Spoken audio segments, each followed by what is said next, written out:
opening session today begins the School of Tomorrow, Freedom to Learn.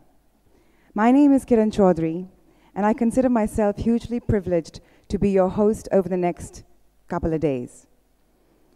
I'm honored to be taking with you what promises to be an exciting journey for us all, challenging our beliefs and perceptions of what really constitutes an education, and initiating an open-minded inquiry into how best to go about it. As for me, let me just introduce myself. I have a bachelor's degree in philosophy, politics, and economics. I have a postgraduate qualification in law, and after 3 years working as a corporate lawyer in London, I decided to come back to Pakistan, and now I work as an entrepreneur, a singer, and an actress. So change is possible. I consider myself a student of life, and I've always believed in being responsible for my own education. This is why I'm really excited to be here, and I'm really inspired by the central tenet that we're exploring today, which is how do we arrive at devising the best and the most appropriate learning in terms of education? And I'm going to pass you over to Umair. Assalamu alaikum, ladies and gentlemen. I think by courtesy I should introduce myself as well. My name is Umair Rana. I am a drama teacher for the O-levels now. I'm a professional management trainer. I'm now currently the Vice President of the Debating Society Pakistan. The reason I mention that particular thing is because the first ever debate I had in Pakistan happened to be at the campus of Beaconhouse Garden Town back in 1992. It is appropriate that I share a few words on the Beaconhouse Group at this point, because that was one platform where I realized a shy, timid little boy can learn something and become something so much that he is right now. All right, this was the first test that we had to have. If there's a mobile phone that ever goes off, we're going to please make sure that you're going to have to point towards the direction you hear the mobile phone going. That's one little exercise we're going to take on. We all have to do that. Right. And on that note, we want you to understand that the Beaconhouse Group has come a long way, and learning has been the absolute front end of all education, has been the principle. The reason why we're here today, the reason why we had such a conference before. Beaconhouse Group is one of the largest privately owned educational systems worldwide. With its genesis from Les Anges Montessori Academy for toddlers, only Beaconhouse has flourished into a global network of schools, institutes, and universities. At present, it is imparting education for over 179,000 students, right from preschool to post-graduation.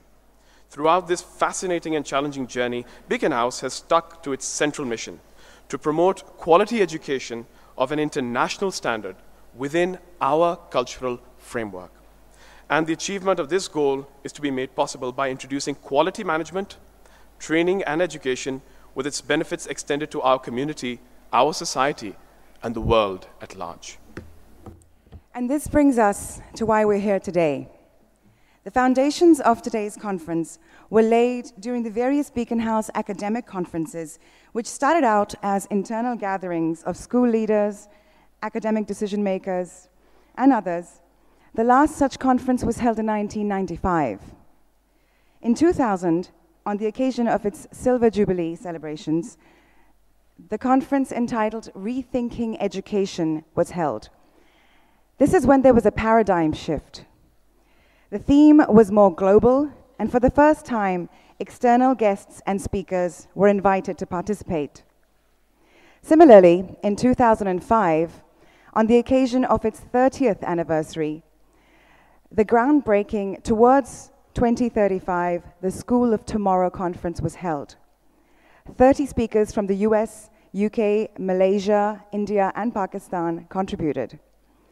This conference was held against the backdrop of the devastating earthquake that destroyed large parts of northern Pakistan and was appropriately tagged Learning to Live Again. Today and tomorrow's conference is not a new leaf. It is really in stitch with the principle of learning. It is the ability to learn, unlearn, and relearn. Today we have a new theme, freedom to learn. Reassessing earlier benefits of what constitutes progressive learning and teaching, seeking a new direction for education in Pakistan. for in such endeavors lies a better future for our country. We are facing aftermath of another catastrophe this time, the catastrophe of floods. Almost 5,500 schools destroyed or damaged in the flood. Now, this conference has a noble aim, and the aim is also to give hope and support to those affected by this catastrophe. This is why our conference today has a tagline, Rebuilding Pakistan Through Education. This conference is aimed to providing a learning experience to us all. We are privileged to be in the company of leaders in the international education sector, and I believe that the deliberations of today and tomorrow will provide us with a unique opportunity to enrich and equip ourselves to become better teachers and, of course, better leaders. It is now my proud privilege to introduce to you a woman of great vision, a mentor, a teacher, a mother, an educationist, and an entrepreneur par excellence. In only seeking a good school for her children in 1975, her efforts spawned the Beaconhouse school system. In the words of one of the pioneers of the Beaconhouse family, and I quote, "Every minute has been exhilarating." As an educationist, she has firm belief in professional development and curricular enhancement. As a leader, she is extremely charismatic and trusts in her employees. As an entrepreneur, her principle has been to listen to advice up to a point, and then to follow her own heart. Ladies and gentlemen, I call upon Mrs. Nasreen Kasuri.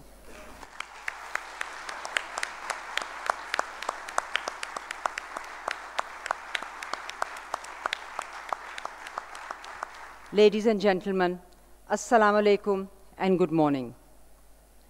It gives me great pleasure to address this academic conference and welcome you all to this important occasion. I would like to extend a special welcome to our overseas delegates and colleagues and speakers whose presence is a source of strength and inspiration. I sincerely hope that all of us who attend this conference take away something of value. Guests, speakers, and participants, this is a particularly significant occasion for me for several reasons. It is significant, of course, because it marks the 35th anniversary of Beacon House. It is significant because it reflects our commitment to continued growth and development of education. It is significant because it provides an important opportunity to connect our past to our future aspirations. It is significant because we feel that the school of tomorrow is a school for everyone, irrespective of their social status, as it will provide a learning platform that can be accessed by all. I'm happy to announce today that Beacon House operates schools in 8 countries and has a body, 8 countries other than Pakistan, and has a body of 179,000 students. It is, in terms of student numbers, the largest school system of its kind in the world.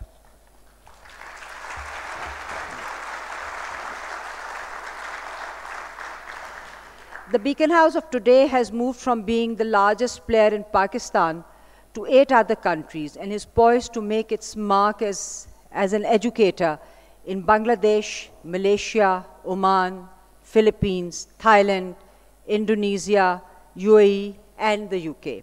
It caters to the education and training needs of a large and diverse group of individuals of varying ages, socioeconomic backgrounds, and nationalities, with its activities also extending beyond education in some countries.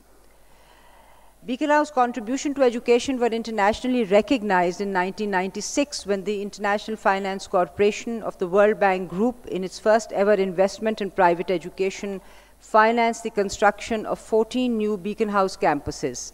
As part of the academic due diligence that the IFC conducted, we were evaluated by Professor Brian Caldwell of the University of Melbourne, an educationist of renown and author of several education-related publications. Professor Caldwell, in his very incisive report, complimented Beacon House not just on its academic strengths, but also its robust management systems.